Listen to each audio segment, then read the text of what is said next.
Hi friends, welcome back to my channel. তোমরা কেমন আছো? আশা করছি ভালো আছো। আমিও ভালো আছি বেশ।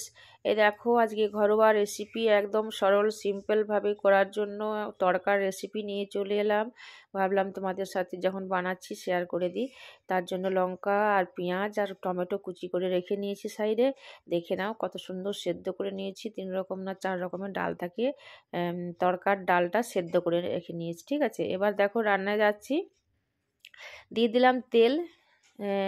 খুব বেশি তেল দেব না আর খুব কমও দেব না, ঠিক লিমিটেড একটু তেল দেব। যে যেমন খাও তেমনি তেল দেব।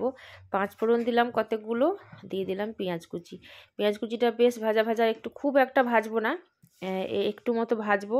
তারপরে একে একে সব মশলাগুলো কী কী দিচ্ছি তোমরা দেখে নাও।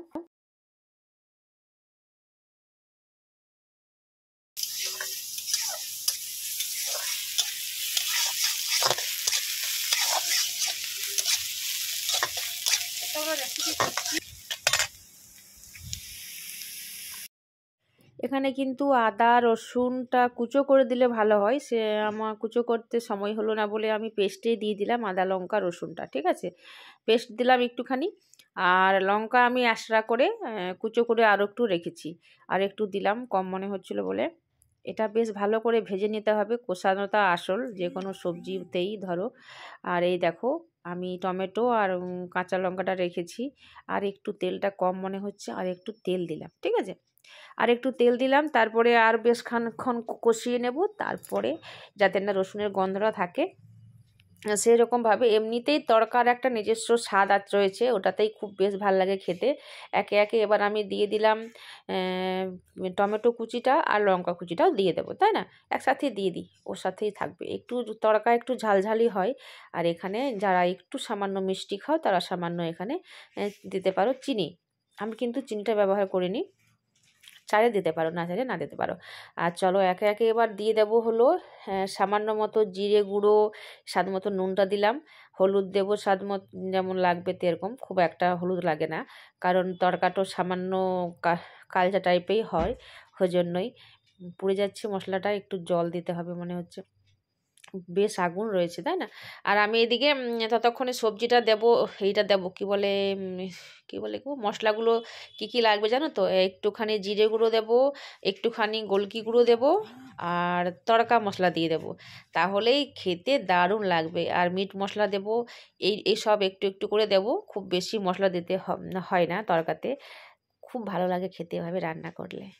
রুটির সাথে, লুচির সাথে, পরোটার সাথেও ভালো লাগে তড়কা। আমার মেয়েটা তো মুড়ির সাথেও খায়, বিশ্বাস করতে পারবে। একটুখানি কাশ্মীরি লঙ্কা গুঁড়ো দিলাম যাতে কালারটা বেশ ভালো আসে, তার জন্য।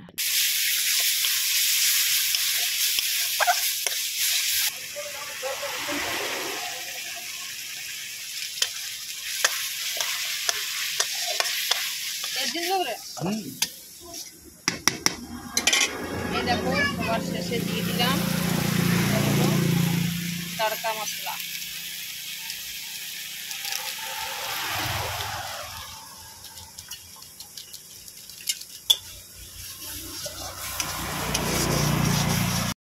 সব মশলা আমার দেওয়া হয়ে গেছে। একটু করে জল দিয়ে দিয়ে আমি কষিয়ে নিচ্ছি, কারণ মশলাটা পুড়ে গেলে কিন্তু ক্ষতি হবে, খেতে ভালো লাগবে না। এই যে কষানো হয়ে গেছে আমার, এবার আমি দিয়ে দেব তড়কা ডালটা।